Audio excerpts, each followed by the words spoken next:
and I'm the president of Publio. We're a content strategy and multimedia virtual studio. And I'm here with Tom Dempsey. Welcome, Tom, from Las Vegas. Let's see some All rock and roll. right. Yeah. So I've got the virtual background going because I didn't know if anybody wanted to see slot machines in the background. But yes, I am in Las Vegas to see Dead and Company, which will be a great show. So that certainly fulfills our rock and roll part of it. Awesome. And last week I broadcast from Arizona where I had seen the Rolling Stones. So summer concerts are getting into full swing.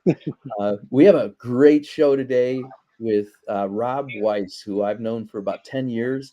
He's an entrepreneur, marketing and sales genius, and has a really cool video company. I don't want to call it a video production company because it's really about marketing strategy and video.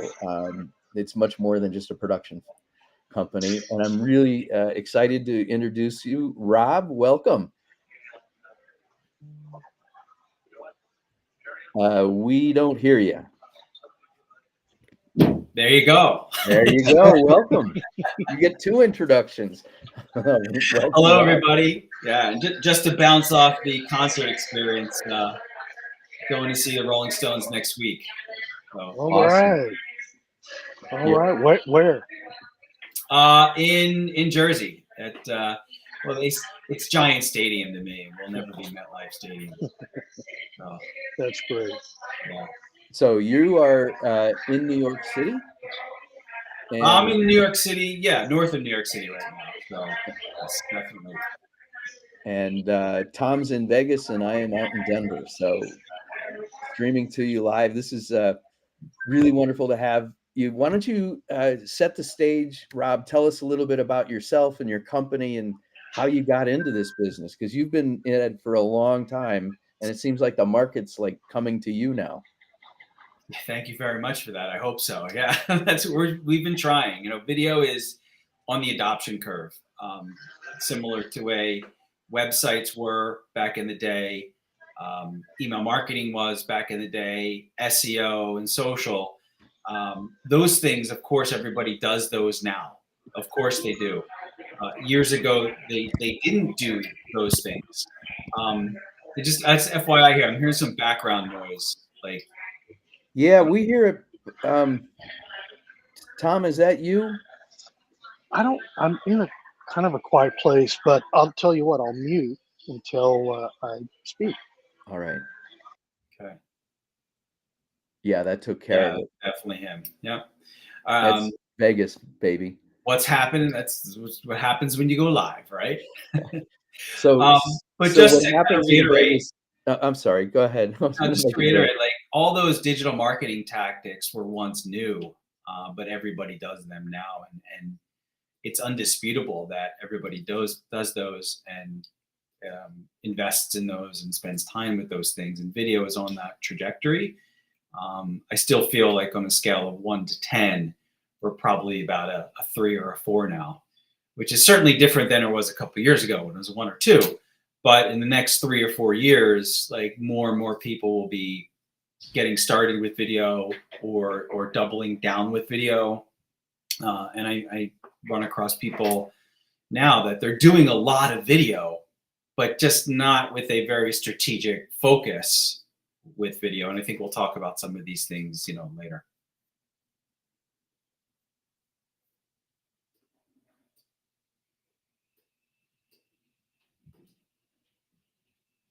You're muted, Keith. Your company is not MultiVision Video, it's MultiVision Digital. And so That's you really have when did you start your company? 2011. Right. So I I'll mean live with that. Yeah. that really says something about your vision and your ability to find a market very early. Yeah, we've always positioned ourselves not as a video production company. For those entrepreneurs out there, I started this company without any background in video, zero, none. Really? And found people that were really good at video and really good at editing, and I stayed focused on the sales, the project management, and I've always positioned my company as a professional services company that creates sales and marketing content that happens to be video. And that's, it's a competitive differentiator, and the strategic thought process that goes into not doing one video, but how to make an investment in video now so it moves the needle in that objective and the organization sees value in that. And then it allows them to wake up and be like, wow, like we should be doing video once every year or twice every year or 4 times every year, whatever that means to that organization, because everybody's different. But the point is that there's a cadence to that video content, and that's what we do. So you'll work with a client and maybe start with one video, but the goal is to get it into the rhythm of their business, into their business cycle. Yes and no. So the latter part of that is absolutely correct, but it might not be one video. And I have a little case study right here of a example of a video project where what we did is we did one high-level sales video for this organization. And then we did 5 different FAQs these might have been talked about high level in that overview video, but then we pulled them apart, because once somebody understands the product at a high level, they have questions. Right? So what we did is we pre-planned those questions. So this was all a project, and this was 6 videos that came out of that project, not just one. Interesting. For one product. And they might have invested more in this project versus, doing 6 videos versus just one. But the incremental investment was nominal compared to the upfront.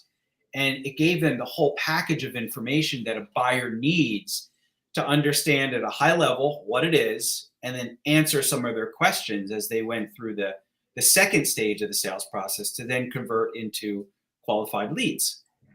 And yeah, so that's what we did. So you really, I'm going to interpret here, but it sounds like you're following the inbound marketing mantra of understand your customer deeply, get the information organized in a way so that it meets their journey of learning. That happens to be video. Exactly. And that's basically what we've been doing. And that's, there's a lot of myths out there that a video always has to be a story. Tell me a story, tell me a story, tell me a story. And yes, a lot of times that's correct. But in this case, there's really no story here. I guess the business message is the story, but we're really just giving a buyer information about what they need to know in order to make a decision about that organization or about that product. Right. And that's pretty much what consumers and buyers do, whether you're in the B2B world or the B2C world. They just need to get information. So that's one format, is to do a high level and then have the FAQs. What are some of the other really trending ways that people are using video today, and what's effective? It kind of depends on if it's a B2B or B2C company. But the new trending ways is really just to, as I said, be a little bit more strategic about video. And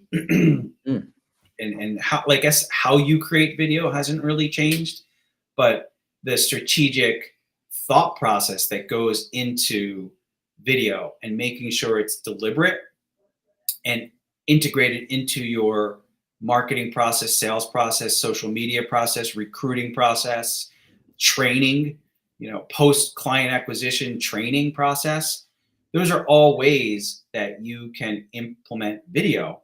And those are very, very different types of content or types of videos that go into each one of those processes. So the kind of, I guess the answer to your question is just that, is being a little bit more thoughtful and strategic about it, and creating the content that aligns to those plans. I know you do a lot of on location work, and and over time, does that turn into like B-roll? Like if you're in that strategic mode, are you building a video uh, Library. Yes. library for your clients? 100%. That's exactly part of the strategic side, because we can build a roadmap, especially if a client has multiple locations. We're going to go into one location knowing that we might use some B-roll and interview at a later date, because the roadmap has a plan to do a different type of video later in the year. So in order to make the best use out of that on location video production investment, we're going to ask the client those questions and be able to capture that content, even though we might not use part of that content in that initial project for that location. At least we have that in the can, and then we can pull that out. In addition, there's a lot of repurposing that we can do. A lot of the stuff that we do is evergreen content. Going back to to this paper, this product, it lasts. These videos are going to last for 6 or 7 years. I mean, because the technology of the product is not going to significantly change. So if we can capture B-roll, capture footage, there's a lot of things that we can do with that. Again, having those conversations up front is the most important part of video production, not after the fact. We don't have a lot of salespeople know the word hopium, so we don't have hopium after we have the footage in the can and hope that we can do something with it, because it may or may not work. Right. You want to So we want to make sure that we're very deliberate in planning and being thoughtful about what we capture, what we ask people, the questions that we get back towards their business objectives. Do you do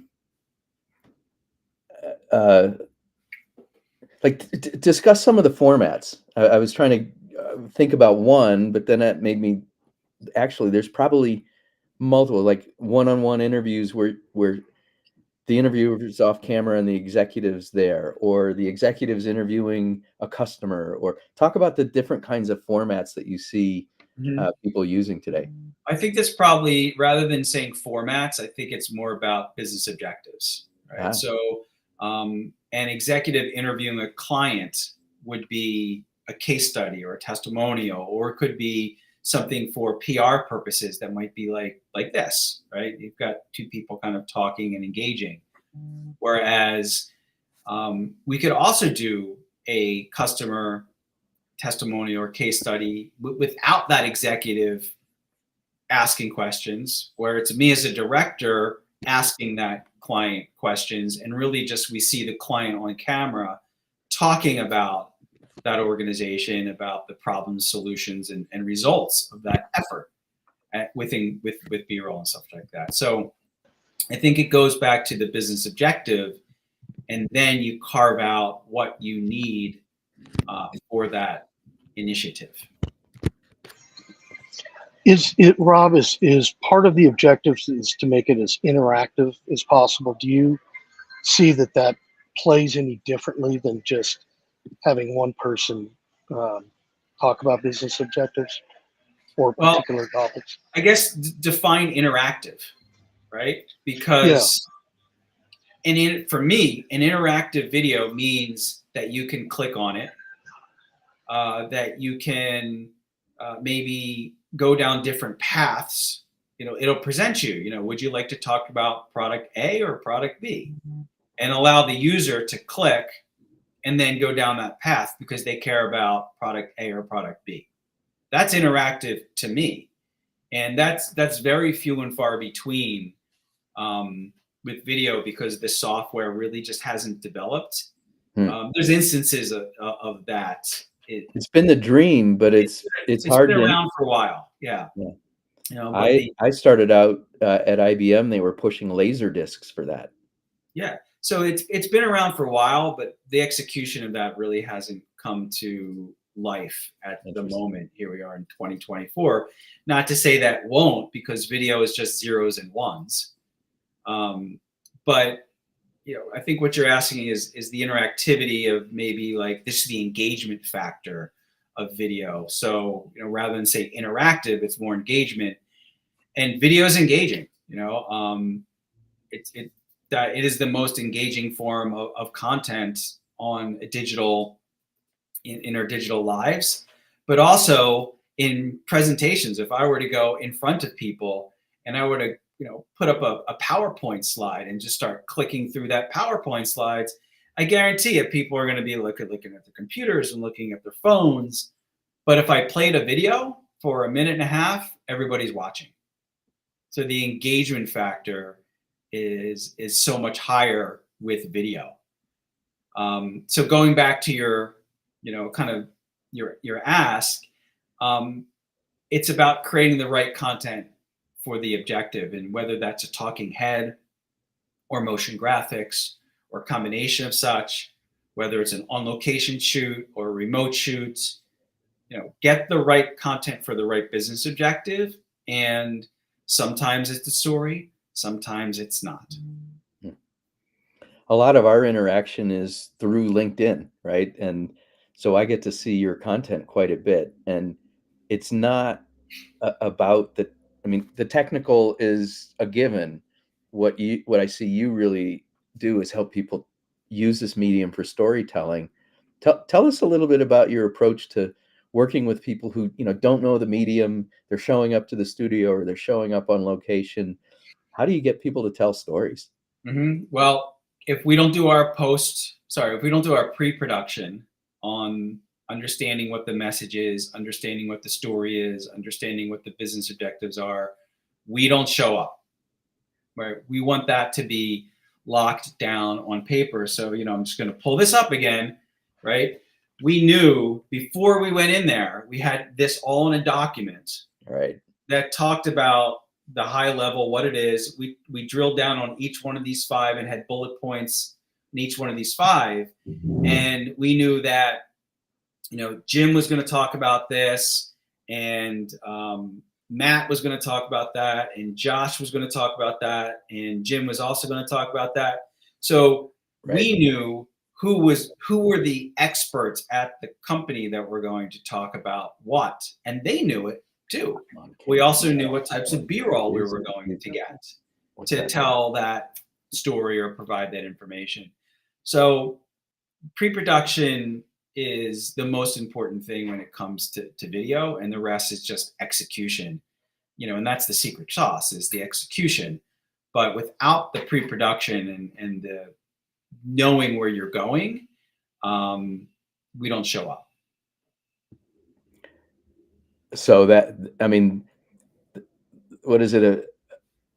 A failure plan is a plan to fail? Yes, something like that. Yes. Because with video, 100% of the time, 100% of the plan, 100% never happens.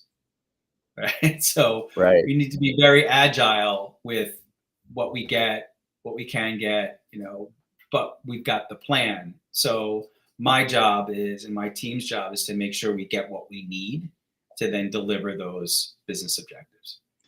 So well, go ahead.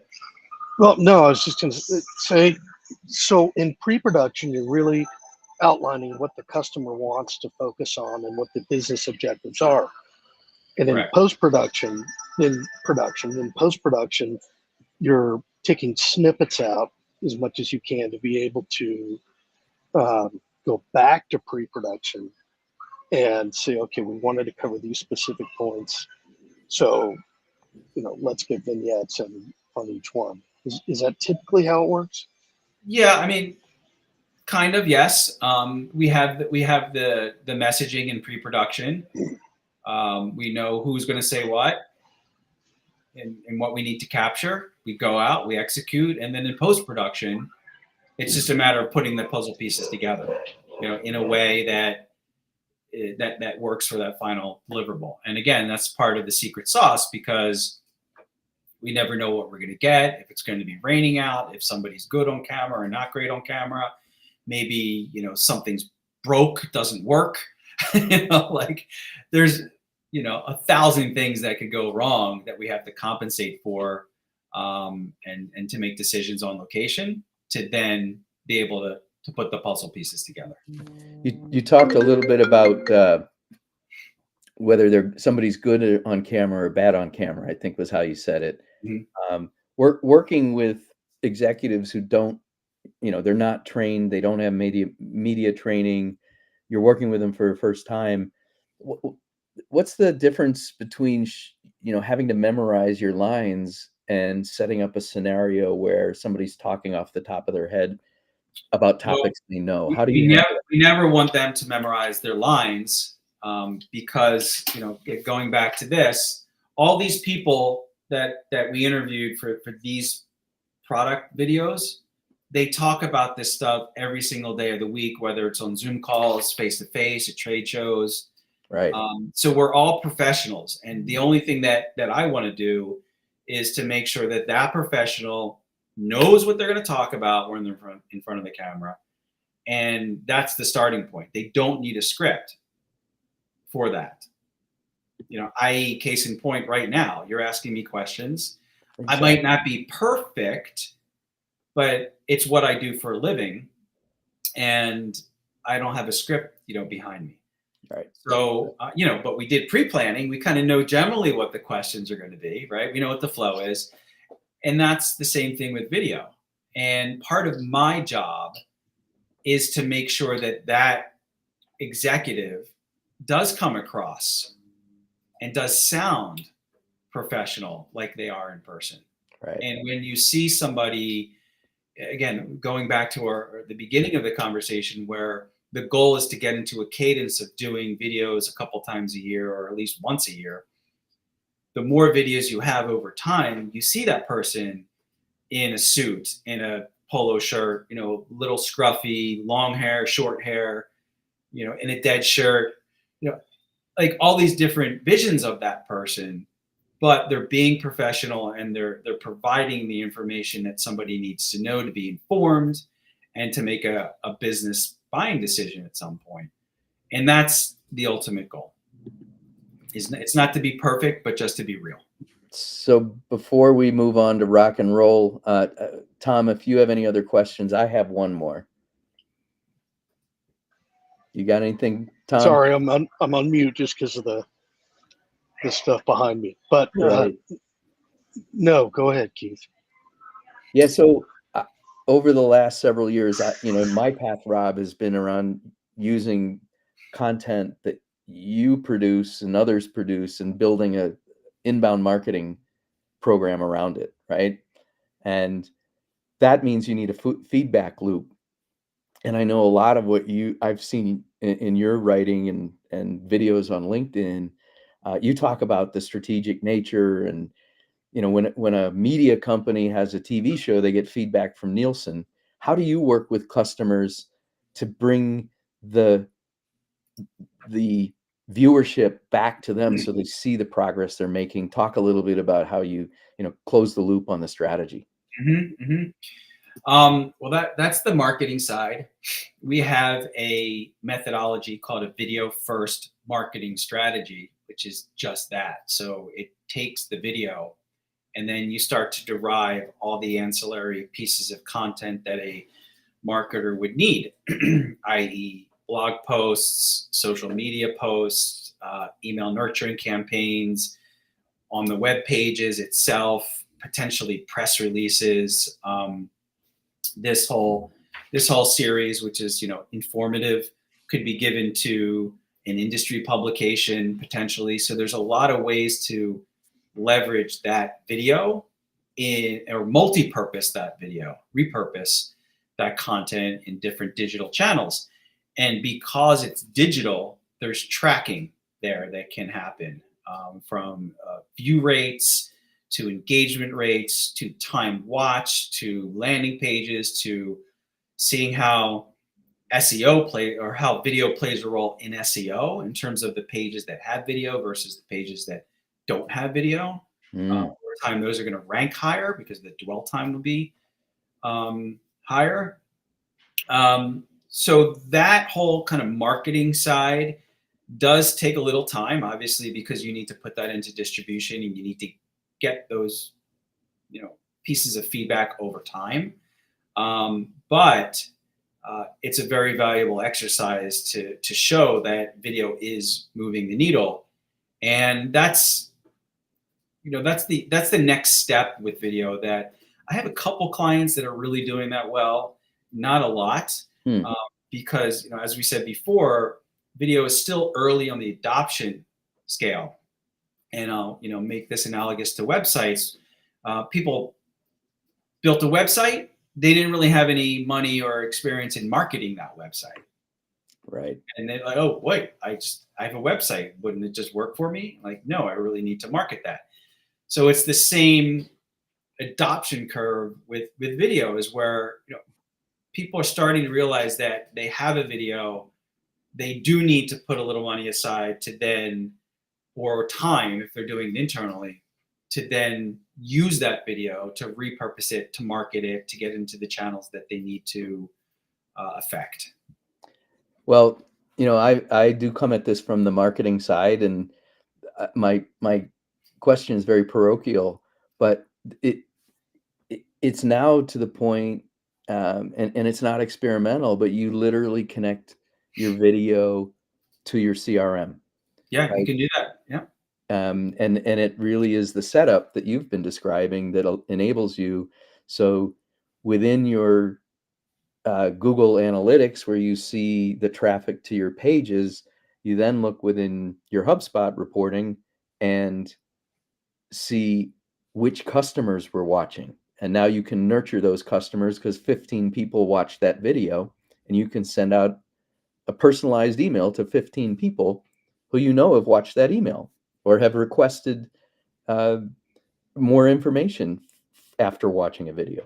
Correct. Yeah. And again, that's the adoption with video, that you have more of that integration with HubSpot, most of the big CRM systems, Salesforce, there's probably a few more out there that have integrations with video hosting platforms like Vidyard and Wistia. I don't think YouTube. But yes, then you can trigger personalized communications off of watching video, or you can even send triggers off to salespeople saying, hey, call Tom because Tom watched, over 30 seconds of the video, whereas Keith only watched, 5, Right. let's say, so who's a more hotter prospect to call because they watched, longer, they watched the video longer. We're also doing personalized videos as well. So we've done that a few times where we're actually taking data that we have in the CRM and baking that into the video itself. And that's pretty cool. And then there's other platforms out there where, Tom, you talked about engagement. You can build lead forms in videos. You can literally stop the video at second 27 and then have somebody say, put your information in if you want to watch the rest of it. Another trend I've seen, and we've signed up as an affiliate with the program that does translation. Have you played with any of the video translation programs? We have not. No, we have not yet. well, Transcription, yes. Translation, no. So we have a tool that you can upload the video, and it not only translates the voice in your voice, but makes the lips move. So when you're watching the French version, your lips are reconfigured to speak French versus German or English or Japanese or Chinese. It's pretty amazing. That's probably more on the the AI side, right? And Yeah. the tools that AI can give you. Are you getting much into AI? That's a really interesting point and probably a good way to wrap up. Yeah, we're dipping our toe in the water. We haven't done it for production. We've done it in post-production. For example, if we're mixing 2 takes, and in the second take, somebody's shirt's crumpled up like this, we can, spread it out and make it look nice. And there's some other things in post that we've done with AI. But we haven't really done a lot from a creation standpoint yet. Right. So I, that's a whole niche in and of itself, right? Is that um, is uploading a script and having a virtual human do the speaking, and I've seen it for training videos in particular. yeah, Whereas I think what you do, the on location and the professional interview kind of, and then mixed with a B-roll, it's much more human. hmm yeah. I mean, I kind of make it analogous to the avatars before, or an actor that used to pitch a product. Because I have people that have approached me with like, oh, we want to have a spokesperson to do this, and I'm like, why? Right? You have a spokesperson. You need to hire an actor. You need to spend time and money on that. They need to practice. That means a script. And when your customer engages you, they'll never see that person. That's a spokesperson, Right. right? So why not have your real people who that prospect will meet during the sales process?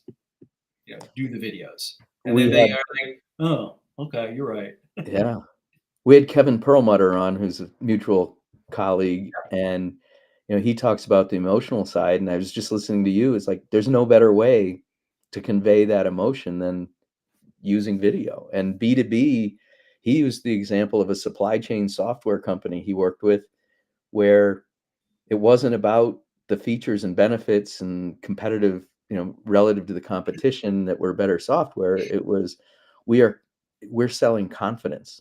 Our supply chain software will make sure that that widget is on the production line when you need it. Yeah, And that, imagine that salesperson, owner, technical person, whoever that is, saying that on camera. I guarantee you they have a lot of conviction and right, emotional credibility saying that will never come through with a spokesperson. there you go. Yeah. Well, we are at the outside limits of our talk about what you do. We want to know about your rock and roll uh, tastes and favorite bands, and hear your concert stories. We know if you're in the New York market, you've seen some Yeah, music. well, Tell us about what you tell I us grew about. up in Philadelphia, Ah, and there was 93.3 and 94.1, the classic rock stations, right next to each other on the dial, and that's what I grew up with. So I've been to a lot of concerts, and we used to stop by Jimmy, who was a scalper at the time when there was actually hard tickets, and like literally we would just be hanging out on a Wednesday or a Saturday, like, oh, like Bad Company and Deep Purple are playing tonight. Do you want to go? Sure. Pink Floyd. Oh, do you want to go? The Who. nice. We used to scout tickets all the time to go to concerts. But yeah, so I've been to a ton of shows, and like I said, going to see Rolling Stones next week, and got tickets to Frankie Valli and the Four Seasons in June, which I Wow, thought those I are would cool never bands. see, but I'm like, why not? Like, this guy's 89 years old. Like, I'll probably know every song that he's going to sing, and just an icon. Wow. Musician. I So saw the show about him on Broadway, yeah, the and Jersey Boys. Yeah. Jersey Boys, and that was, set in the 50s or early 60s. Yeah. Yeah. He's been around for that long. So Uh, taking the whole family, we're all going. Taking my Nice. dad and my kids, and we're gonna going down to Atlantic City and having a good show. So, Well, but there's, another one of our guests was talking about that. He brought his parents, his wife, and the daughter. His daughter actually bought the tickets. Like, this is now a multi-generational experience that pops up in the summertime. yeah, yeah, yeah. Love concerts, and I will not stop going to concerts as long as people are playing. Well, so the reason that Tom and I got going on this is that when we met in a networking group out here in Denver. Our first cup of coffee, within 15 minutes, we discovered that Boston was both of our first concerts. And he did it in LA and I did it in Chicago when the first Boston album came out. And we got talking, and then we realized that today sales and marketing is all the elements in a rock and roll band, right? You're making you have a product, you got to sell the product, but you use creative and you develop your own unique voice, and like just the analogies go on and on and on. And you're in a similar manner. It's like you kind of operate like bringing creative talent together to get an output of a product. Yeah. Yeah. And yeah, it's part of the secret sauce, right? Yeah. And then Tom, I'll bring you in. You had mentioned last week, and you brought some examples from the marketing, like the Grateful Dead from Brian Halligan, and it wasn't Dharmesh. Who's the other author? I forget. But tell us a little bit about what you brought.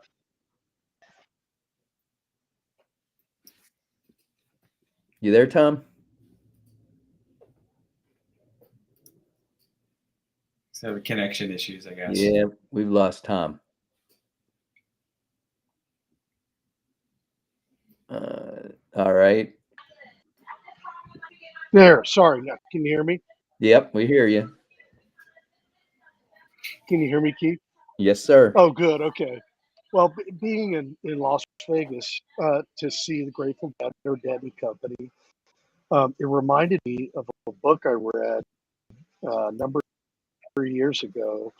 And Keith, you're familiar with the authors too. There's a lot to do with HubSpot and marketing.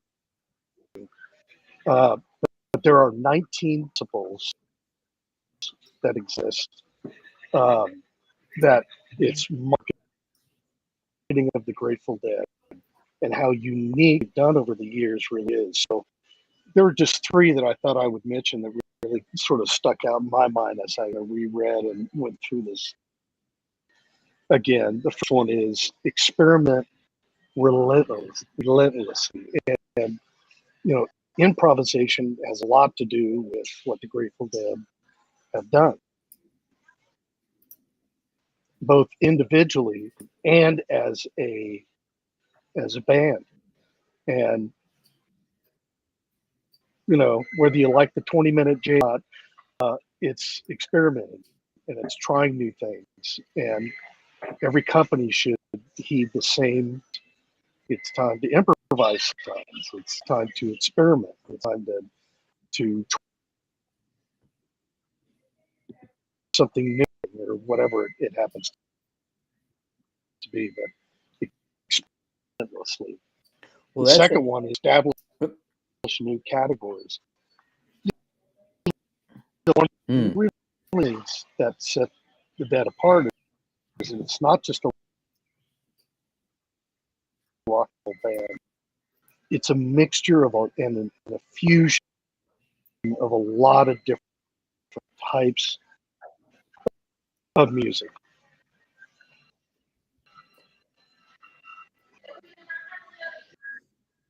So sorry, I thought you said something. Nope. And they created their own sound. All their. And one of my quotes ever happens to be from Jerry Garcia, who's the guitarist. Number one, you want to nobody else has ever. And what's your third one? We're really short on time, and your connection's kind of bad. But go ahead, drop the third one on us. Man. But the third one and the last one is bring people on a journey. They daily list, well before that, way back to the 80s, and they ultimately got about a $500,000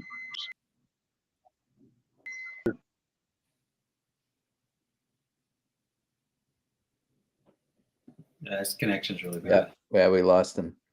Mhm.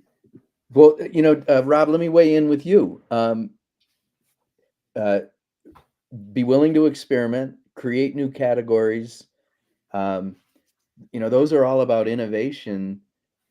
How do you see you work with traditional businesses, right? They have a lot at stake. How do you work with executives to kind of get outside of their thought and try new things that are going to appear in the video you create? Well, I think video is something that's new still. I, Mm, I talk to a lot of companies that they're like, "Oh, we don't have any need for video. We're not planning for any video." And of course, I walk away and bang my head against the wall because I don't understand that. But there still are. So video is still new, yeah. and it's it's hard to convince anybody to do anything. So I'm gonna just kind of deflect that question a little bit and say that if they're not open to thinking about video, um, they're not going to be doing it. So what about a little bit further down the relationship? Um, they want to do video, and yet they don't have a lot of knowledge about it, and some of the ideas might seem to stretch them. You're going to find yourself, I would imagine, not just the producer and putting the technical things together, but you're the director. You're trying to get things out of people and have them Yeah. express things. Yeah. How do you work with people to try something new? Um, they have to trust the process. Hmm. So I say that a lot in our pre-production meetings. I let them know what to expect. Um, when we're on set, I do the same thing. I repeat that. Kind of tell them what I told them like a week earlier on Zoom in terms of how to perform on camera, how they should act, how they should be, but also to trust the process. And by example, by case study, I guess, we have one lawyer that been working with probably for 2.5, 3 years now. They got done maybe like 1 or 2 videos in an hour when we first started working with them.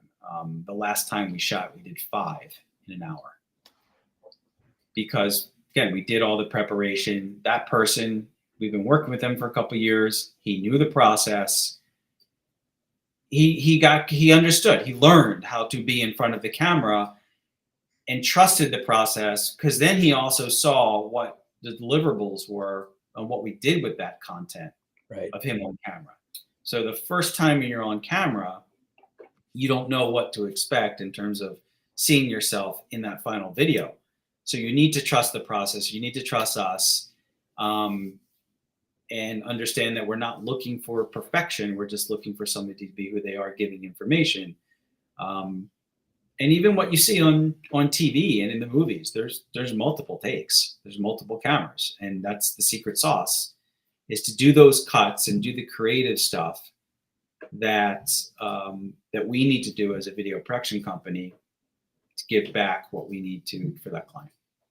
That's really insightful, and I think the great way to end is trust the process, right? And just as a rock and roll band has to be willing to put themselves out there and get the feedback and know that they're going to evolve and change, but that Yeah. they're going to get results if they do it. I'm And hearing the same thing from well, you. think about the rock and roll bands, right? I guarantee you go to a concert and those bands have messed up.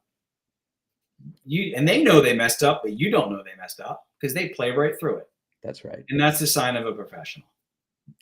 And it's also fun to then get it like, I come out of the traditional as the marketer, we'd have a video, we'd gather it all, and then all the executives would be in the green room, or in the editing suite, and we'd spend all day and get pizza, right? But it's in the editing where you find the magic. Yeah. Of course, you need to have the content there. So that's where the pre-production comes in. Right. But if you have all that, like I said before, it's just a matter of putting the puzzle pieces together. And that's part of the secret sauce. Well, I've seen some of your work, and I know that's really where you shine. So it's been a pleasure to have you, and thank you for sharing your thoughts with our audience. And I look forward to putting this out on LinkedIn next week. Um, where I'm excited to share with you because I've spent the last 6 months taking the transcripts out of these interviews and using AI to create amazing content, like at scale. And so I'm looking forward to putting that to work for you. Cool. Awesome. And vice versa. Awesome, man. All right. Well, Thank have a you, great Keith. week. Thank you, everybody, for listening and watching. Thank you, everybody. And Tom, have fun at Dead and Company. Sorry we lost you, but we'll see you next week. All right, everybody. Have a great day.